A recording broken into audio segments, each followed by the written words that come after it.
Hello friends, welcome back to my YouTube channel. तो फिर से आप लोगों को हमारे इस नए कंपटीशन एग्ज़ाम की वीडियो है।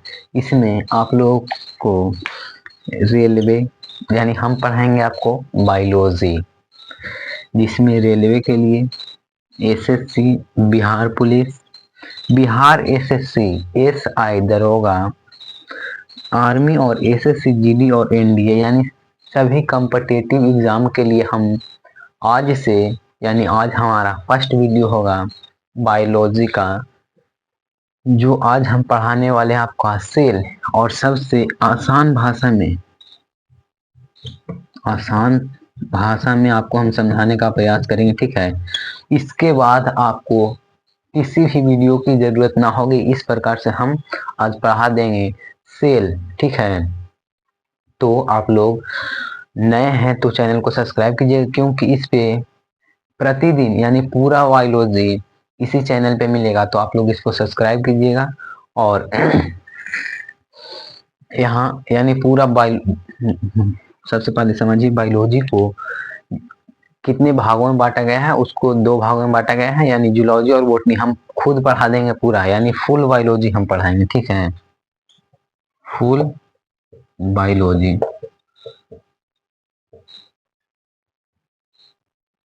फुल बायोलॉजी आपको इसी चैनल पे मिलेगा। तो आप लोग इसको देखिए। चलिए स्टार्ट किया जाए बिना टाइम वेस्ट किए, ठीक है। तो हम लोग आज से स्टार्ट कर रहे हैं। यह मेरा फर्स्ट वीडियो होगा, तो आप लोगों को अच्छा लगेगा तो एक प्यारा सा कमेंट जरूर कर दीजिएगा कैसा लगा वीडियो, ठीक है। सभी के लिए है। रेलवे में हो गया, जितना रेलवे का एग्जाम होता है उसमें 100% बायोलॉजी पूछता है, तो इसी में से आएगा, बाहर से थोड़े आता है। चलिए स्टार्ट किया जाए, टाइम वेस्ट नहीं करना है ज्यादा।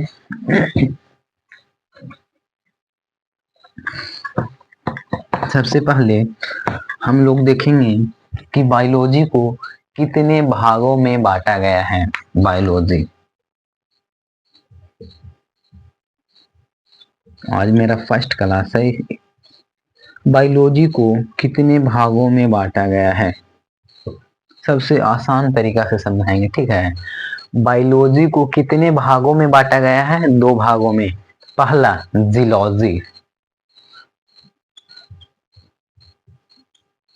जिलॉजी। दूसरा बोटनी, बोटनी। जिलॉजी यानी जंतु विज्ञान, जिलॉजी यानी जंतु विज्ञान, ठीक। और ये रहा बोटनी यानी वनस्पति विज्ञान, वनस्पति विज्ञान। तो बायोलॉजी के कितने भागों में बांटे हम लोग? दो भागों में। पहला जिलॉजी, दूसरा बोटनी। देख लेते हैं एक बार। आवाज जा रहा है साफा? तो बिल्कुल आवाज जा रहा होगा, ठीक। तो हम लोग बायोलॉजी को कितने भागों में बांटे? तो दो भागों में। पहला जिलॉजी, दूसरा बोटनी। जिलॉजी जिसमें जीव जंतुओं का अध्ययन किया जाता है, जैसे मानव, मानव के बारे में। और बोटनी यानी पेड़ पौधों के बारे में पढ़ना है। मानव में पढ़ना है सेल, उत्तक, रिस्पायरेटरी सिस्टम, डाइजेस्टिव सिस्टम, पाचन तंत्र होता है हिंदी में। और पढ़ेंगे इसमें रिप्रोडक्शन, जनन, मानव में जनन की प्रक्रिया। और पढ़ेंगे इसमें यानी पूरा ह्यूमन बॉडी के बारे में पढ़ना है, ठीक है। पूरा ह्यूमन बॉडी यानी इसमें पूरा पढ़ेंगे ह्यूमन, ह्यूमन बॉडी, सिंपल सा, यानी मानव शरीर के बारे में अध्ययन करेंगे। और इसमें पेड़ पौधों के बारे में, पेड़ पौधों, पेड़ पौधों के बारे में किसमें पढ़ेंगे? बोटनी में। तो अब यहाँ का कोई डाउट नहीं रहा होगा। हम लोग सबसे पहले देखें बायोलॉजी को कितने भागों में बांटा गया है? दो। पहला जिलॉजी और दूसरा बोटनी। जिलॉजी जिसमें जंतु, जंतु यानी हमारे शरीर के बारे में अध्ययन किया जाता है, उसे जिलॉजी कहते हैं। और बोटनी में वनस्पति विज्ञान। अब स्टार्ट करते हैं जिलॉजी एक नंबर में, ठीक है। ज्यादा बड़ा क्लास भी नहीं होगा, बहुत कम होगा, लेकिन आपको समझ में आना चाहिए। पढ़े वही जो आपके एग्जाम में आए, ठीक। क्योंकि फालतू का पढ़ रहे हैं वो आपके एग्जाम के लिए महत्वपूर्ण है ही नहीं, तो उसको पढ़ने से क्या फायदा, ठीक। तो स्टार्ट किया जाए जियोलॉजी। जब ये खत्म हो जाएगा उसके बाद हम बोटनी स्टार्ट कर देंगे, ठीक है।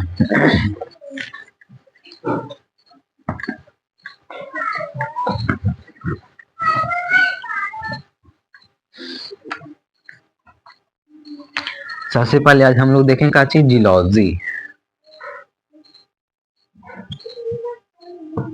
जियोलॉजी पढ़ने वाले हैं, जिसमें आज हम लोग पढ़ेंगे सेल। क्या चीज पढ़ेंगे इसमें, सेल यानी कोशिका। आप सभी को याद होगा सेल, कितने लोगों को याद है सेल क्या है। सेल क्या है यानी कोशिका। कोशिका क्या है, व्हाट इज सेल। तो हम ज्यादा बड़ा परिभाषा भी नहीं लाए हैं, क्योंकि परिभाषा पूछता ही नहीं है आपके एग्जाम में। तो हम सबसे छोटा परिभाषा है हमारे द्वारा बनाया गया कि शरीर के संरचनात्मक एवं क्रियात्मक इकाई को, बस इसका अगर परिभाषा होता है तो ये होगा, शरीर के संरचनात्मक एवं क्रियात्मक, शरीर के संरचनात्मक एवं क्रियात्मक इकाई को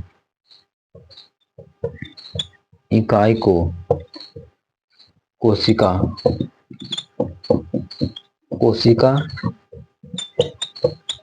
कहते हैं। और यह सारा क्लास इसी चैनल पे मिलेगा, गाइडेंस ऑनलाइन क्लासेस के नाम से यह चैनल है।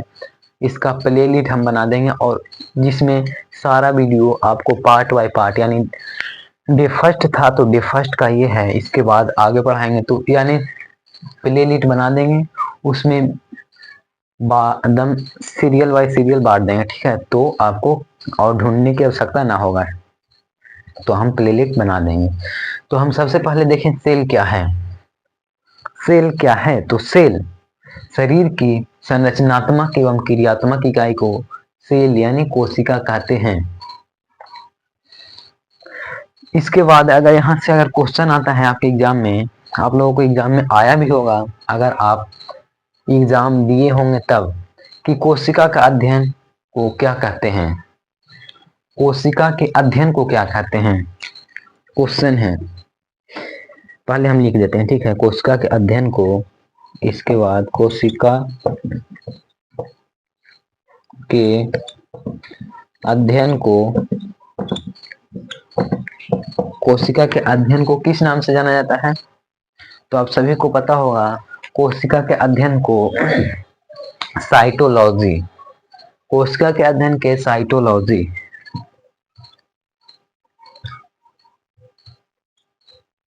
कोशिका के अध्ययन को साइटोलॉजी कहते हैं। कोशिका के अध्ययन को साइटोलॉजी, सबसे महत्वपूर्ण क्वेश्चन, नोट में लिख लीजिएगा इसको, ठीक। नोट में लिख लीजिएगा कि कोशिका के अध्ययन को किस नाम से जाना जाता है, तो कोशिका के अध्ययन को साइटोलॉजी कहते हैं, बस। इसके बाद हम लोग पढ़ेंगे कि कोशिका का खोज कब हुआ, किसने किया, बताइएगा कोशिका का खोज कब हुआ था, कोशिका का खोज कब हुआ था।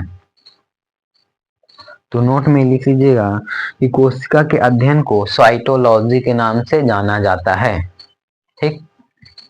अब आगे बढ़ते हैं इसके खोज के बारे में।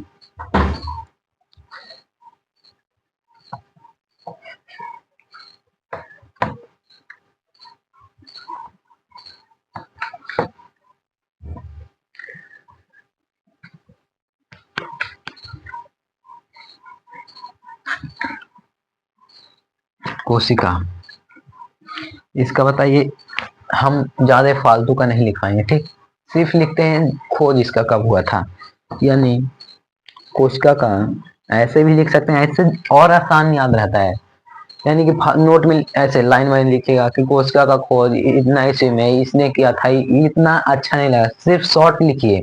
तक कोशिका का खोज कब हुआ था, सिर्फ अभी खोज बोले हैं, कोशिका का खोज कब हुआ था, कोशिका का खोज कब हुआ था, तो 1665 ईस्वी में। कोशिका का खोज 1665 ईस्वी में सर्वप्रथम हुआ था। और कोशिका का खोज तो 1665 ईस्वी में हुआ था, लेकिन किसके द्वारा हुआ था, कोशिका का खोज किसके द्वारा हुआ था, यानी खोजकर्ता किसने किया खोज,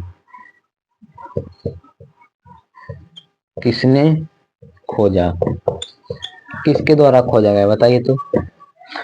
बस ऐसे अगर लिख लीजिएगा तो आपको अच्छे से याद हो जाएगा, ठीक। और लिखिए कोशिका का खोज इसके द्वारा इतना कोशिका का खोज 1665 ईस्वी में रॉबर्ट हुक के द्वारा किया गया। इतना सब फालतू का हो गया, बस लिखिएगा कि खोज कब हुआ था, 1665 में, बस ये ऐसा ही लिख लीजिएगा आप लोग भी। उसके बाद किसने किया, रॉबर्ट हुक, रॉबर्ट हुक।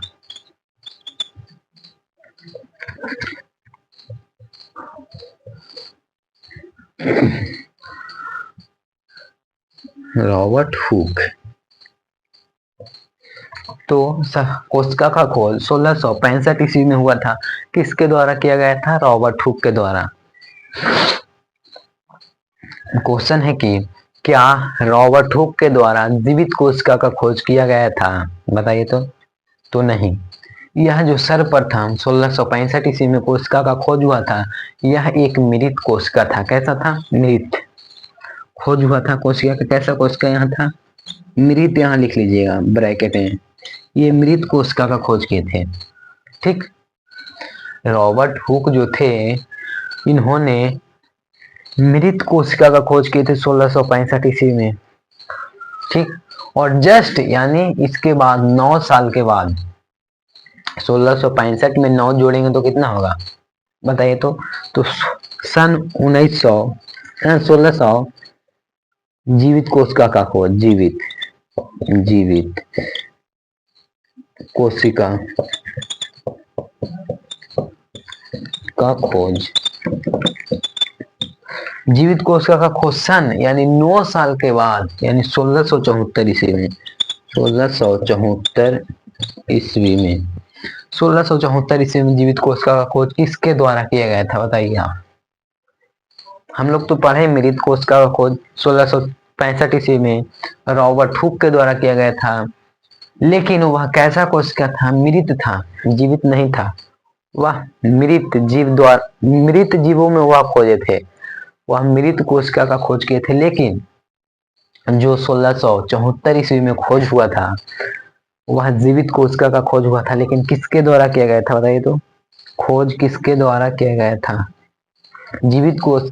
और यहाँ से क्वेश्चन आएगा आपके एग्जाम में कि जीवित कोशिका का खोज किसने किया था, जीवित कोशिका का खोज किसने किया था।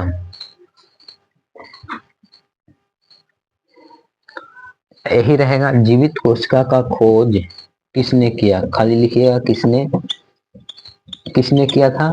तो आप सभी को पता होना चाहिए, Antony von Leeuwenhoek, Antony von Leeuwenhoek किसके द्वारा किया गया था, एंटोनी वॉन लीवेनहॉक के द्वारा। सबसे पहले सेल का खोज कब हुआ था, 1665 ईस्वी में, किसके द्वारा, रॉबर्ट हुक। ट्रिक इसका याद रखिएगा, ट्रिक की खोज कोशिका सबसे पहले किसके द्वारा देखा गया था, हुक। सबसे पहले कोशिका किससे देखा गया था, तो हुक के द्वारा, रॉबर्ट हुक के द्वारा देखा गया था।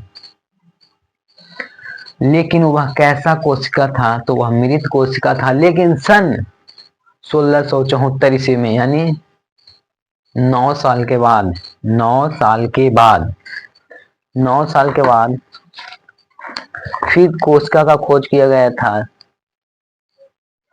तो वह कैसा कोशिका था, तो वह जीवित कोशिका था, आप लोगों को पता होना चाहिए। इसके बाद आपको यहाँ से पूछेगा कि फादर ऑफ बैक्टीरियोलॉजी किसे कहा जाता है। Father of bacteriology, fathers of bacteriology, सबसे महत्वपूर्ण क्वेश्चन, इसको हम लिख देते हैं फादर ऑफ बैक्टीरियोलॉजी।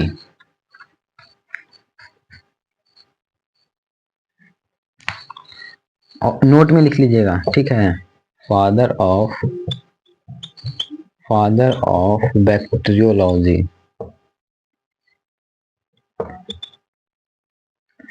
बैक्टीरियो, उतना इंग्लिश तो हमें आता नहीं है।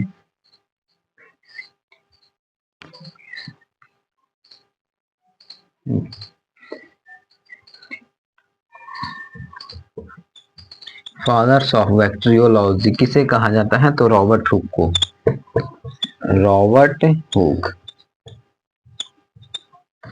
नोट में लिख लीजिएगा क्योंकि यह क्वेश्चन पूछा हुआ है, देखे हैं, यह क्वेश्चन आपके एग्जाम में पूछा हुआ है, एसएससी का क्वेश्चन है ये, ठीक। फादर्स ऑफ बैक्टीरियोलॉजी किसे कहा जाता है, बताइए आप लोग कमेंट में। तो यहां तक आप लोगों का क्लियर हो गया। फिर से आप लोग एक बार देख लीजिए, इसको मिटाया जाए और हम फिर से आप लोगों को बताते हैं, बताइएगा आप लोग भी। इसको मिटाया जाए,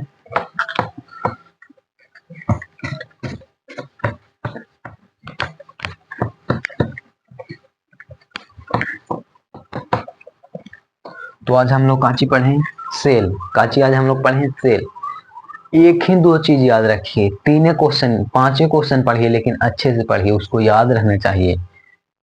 पढ़े, 5 घंटा के मैराथन देख लिए, सिर्फ देखने से थोड़े होगा।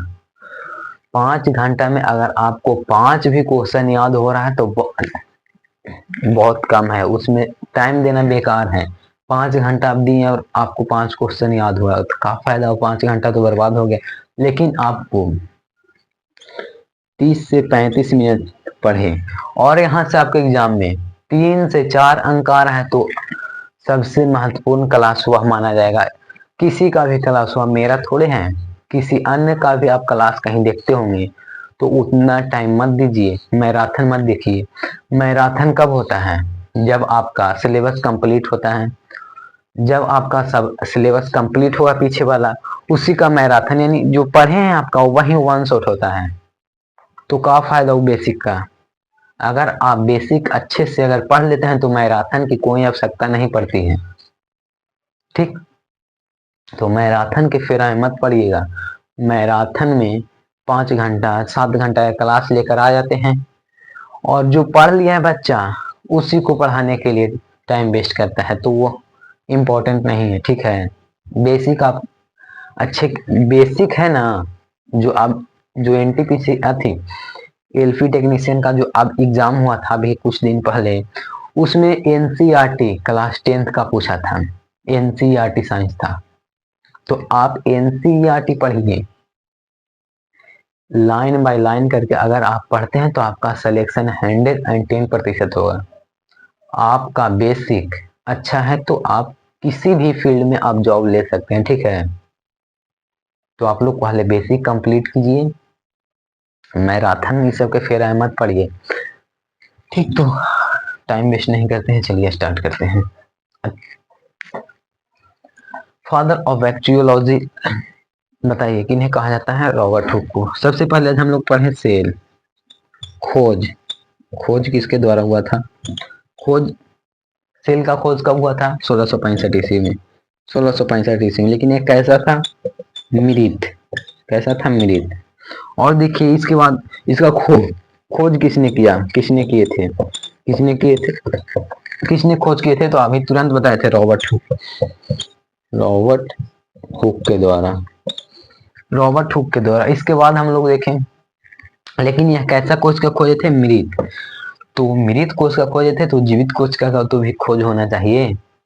तो जीवित कोशिका का खोज सन, यानी जीवित कोशिका का खोज, जीवित का खोज कब हुआ था, जीवित कोशिका, जीवित कोशिका 1674 ईस्वी में, यानी 9 वर्ष बाद। अगर याद नहीं रहेगा कि जीवित कोशिका कब खोज हुआ है, तो यह याद रखिएगा कि मृत कोशिका के 9 साल का बाद जीवित कोशिका का खोज हुआ था। 1674 ईस्वी में किसने किया?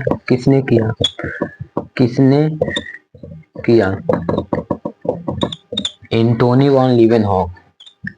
Antony von Leeuwenhoek.